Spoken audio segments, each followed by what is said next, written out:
Praise the lord. ఈరోజు కొరకు సిద్ధపరచబడినటువంటి దేవుని వాక్యాన్ని మనం చదువుకుందాం.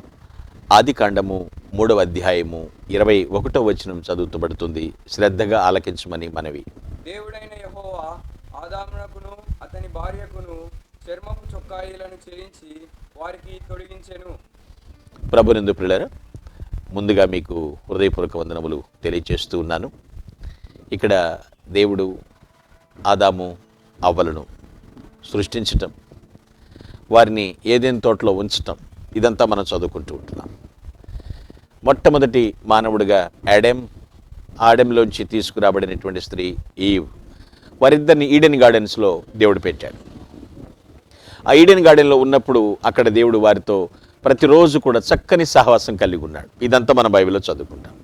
ఇప్పుడు చూడండి, సార్వభౌమునితో సహవాసం ఉన్నప్పుడు సంతోషం ఉంటుంది కదండి. చాలా సంతోషంగా, ఏ కొదువు లేదు వాళ్ళకి, అంత సంతోషంగా ఉన్నారు. అయితే దేవుడు వారి ముందుంచినటువంటి ఏకైక షరతనాలి, కండిషన్ వారికి ఉంచాడు. ఒక కండిషన్ ఇచ్చాడు. ఏంటి కండిషన్ అంటే, మీరు మంచి చెడ్డల తెలివినిచ్చు వృక్ష ఫలములను తినకూడదు. That is condition. తప్పే ఉంది దాంట్లో. ఇప్పుడు అంత సామరస్యం, అంత సంతోషం, అంత సహవాసం ఉన్నప్పుడు, సమాధానకరంగా ఉన్నప్పుడు ఒక షరతు పాటించడం పెద్ద విషయం ఏముంది? వినాలి కదా, మాట లోబడాలి కదా. ఆ షరతు పెట్టాడు అంతే. మళ్ళీ వెంటనే అన్నాడు, ఆ ఆజ్ఞ కానీ మీరు పాటించకపోతే చనిపోతారు, జాగ్రత్త, ఆజ్ఞను అతిక్రమించు. చెప్పినా కూడా ప్రియులారా, సాతానుడు వారిని శోధించడానికి ప్రయత్నించాడు. వారు ఆ శోధనకు లొంగిపోవటం వలన మానవ జాతి అంతటినీ పాపములకు నెట్టేయడం జరుగుతుంది. ఇది ఎప్పుడు కొన్ని మనం వింటూ ఉంటాం. అయితే అది ఏ విధంగా జరిగిందో ఇక్కడ మనం చూస్తే, సాతానుడు దేవుని వాక్యముని గురించి సందేహాన్ని లేవనెత్తాడు. ఇది చాలా గొప్ప విపత్తు అండోయ్. వాక్యంలాగా ఉంటే సాతానుడు ఏం చేస్తాడంటే దాని గురించి ఒక సందేహాన్ని తీసుకొస్తుంటాడు. అది ఇలాగేమో, అది అలాగేమో, నువ్వు ఇలా అర్థం చేసుకున్నావు అనుకుంటా అనేటువంటి సందేహాన్ని లేవనెత్తూ ఉంటాడు. అంతేకాదు, దేవుని మాటలను వక్రీకరించి ఒక చెట్టు ఫలములను తినకూడదని ఆదాము వలన నిషేధించినటువంటి ఆ దేవుణ్ణి తప్పుగా చూపించాడు. చూడండి, వాక్యమును వక్రీకరిస్తేనే ఇక దేవుడు తప్పు అన్నట్లు చూపించడానికి నెక్స్ట్ రెడీ అన్నమాట. దేవుడు తప్పు అదే చూపించడానికి ప్రయత్నించాడు. నెక్స్ట్ ఏం చేశాడు సాతానుడు? ఆ అవిధేయత చూపించినటువంటి వారిపై దేవుని తీర్పు తప్పదు అన్నదాని గురించి కూడా ఆమెకు పూర్తి విరుద్ధంగా చెప్పాడు హవ్వకి. ఏం కాదు, తీర్పాలు ఇంకేనా, అలా ఏం లేదు, పూర్తిగా మార్పిచ్చేశాడు, విరుద్ధంగా చెప్పేశాడు.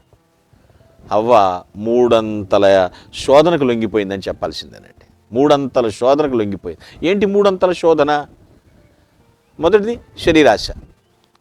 ఎందుకంటే ఆహారానికి మంచిది అన్నట్లుగా. తర్వాత రెండోది నేత్రాశ, కన్నులకు అందంగా ఆ పండు. తర్వాత జీవబడంబం, వివేకమిచ్చు, మీరు వివేకంతో రమ్యమైనటువంటి చెట్టు అది తినుదినమని మీరు దేవుడి కన్నా గొప్పవాళ్ళు అయిపోతారు. డంబం. సో ఈ పాపం యొక్క మొదటి ఫలితం ఏంటో తెలుసా అండి? షై అండ్ ఫియర్, సిగ్గొచ్చింది, భయం వచ్చేసింది. వారు పాపమును సూచించేటువంటి తమ దిగంబరత్వమును కప్పుకోవటానికి ఏం చేశారంటే అంజూరపు ఆకులు కప్పుకున్నారు. వీళ్ళ ఉద్దేశం ఏమిటి? రక్తరహితంగా, అంటే రక్తంతో సంబంధం లేకుండా, కేవలము మంచి పనుల ద్వారా తమను రక్షించుకోవటానికి చేస్తున్న ప్రయత్నం కాదు ఇది. ఆయన చెప్పింది చేయలేదు, ఆయన ఏదొద్దన్నాడో అది చేశాడు. పాపం అంటే ఏంటంటే పిల్లరా, చెప్పింది చేయకపోవుట, చెయ్యొద్దు అన్నదాన్ని చేయుట, రెండు సమాన పాపమేనండి. Both are equal sin. ఇప్పుడు వీళ్ళు ఏం చేస్తున్నారంటే, ఇక దేంతో సంబంధం, మనమే ట్రై చేసుకుందాం, తమను రక్షించుకుంటూ చేస్తున్న ప్రయత్నం ఇది. సో ఆ తర్వాత ప్రభు రావడం, జంతువుని వధించటం, వీరికి చర్మపు చొక్కాయలు చూయించి వాళ్ళకి సమకూర్చటం. ఇది విశ్వాసం మూలంగా మనం అర్థం చేసుకుంటే, మనకు అందుబాటులో ఉంచబడినటువంటి గొర్రెపిల్లను, దేవుని గొర్రెపిల్ల యొక్క రక్తమును విమోచిందించడం ద్వారా దోషులైన పాపులకు అందించబడేటువంటి నీతి వస్త్రాన్ని ఇది సూచిస్తుంది.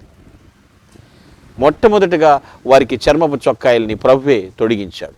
అందుకనే దేవుడే మొట్టమొదటి టైలర్, దర్జీ అని చెప్తూ ఉంటారు. ఇక్కడ మనం గ్రహించాలి. ముగింపులో నేను మాట్లాడుతున్నాను, పాపం వల్ల వచ్చే జీతము మరణం, దానికి ఎవడో తప్పించుకోలేడు. ఏది చేశావో దానికి ఖచ్చితంగా ఫలితం అనుభవించాల్సిందే కదండి. చేయొద్దన్నాడు, చేశారు, ఆజ్ఞను అతిక్రమించారు. తమ సొంత గుణాన్ని బట్టి కానీ లేదా మరియు ధర్మమును బట్టి అయితే ఎలా కుదరదు. దేవుడు తప్పక తీర్పు తీర్చాల్సిందే.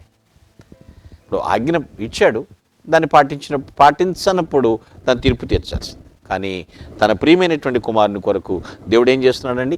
పాపమును క్షమించుటకు ఇష్టపడుతున్నాడు. ఆప్షన్ ఇచ్చాడు. ఫర్గివ్ మీ, తప్పు చేశాను అంటే క్షమించుటకు తన కుమారుడు ద్వారా దేవుడు ఆప్షన్ ఇచ్చాడు. దేవుడు ఇప్పటికీ కూడా అండి, అప్పుడు ఆదాము అవ్వల దగ్గర నుంచి కదా, అప్పటి నుంచి ఇప్పటికీ ఎప్పటికీ కూడా ఏంటంటే ఇప్పటికీ కూడా మానవులకు క్షమాపణ మరియు రక్షణ, ఫర్గివ్నెస్ అండ్ సాల్వేషన్ ఏర్పాటు చేసేసాడు. అంత ప్రిపేర్, ప్లాట్ఫామ్ రెడీగా ఉంది, ఏర్పాటు చేశాడు. ఇదే సిలువను గురించి మొదటి ప్రత్యక్షత. చర్మపు చొక్కాయలు తొలగించటం, వారిని క్షమించటం, వాడికి రక్షణ ప్రసాదించటం ఎంత గొప్ప సంగతి పిల్లలు ఆలోచించండి. ఈ ప్రక్రియను బట్టి మనం ఎంతగా ప్రభుని స్తుతించాలి. చాలామందికి ఏదైనా తోట నుంచి వెళ్ళగొట్టాడనే తెలుస్తుంది తప్ప చర్మపు చొక్కాయలు తొడిగించటం, చేయించటం, దాని కొరకు జంతువును వధించటం, అదే మనకు బదులుగా క్రీస్తు శిలువ రక్తాన్ని చిందించటం. వాస్తవాన్ని తెలుసుకుని మనము వెలుగులో నడుద్దాం. దేవుడిచ్చినటువంటి ఆ రక్షణ వస్త్రమును కాపాడుకుందాం.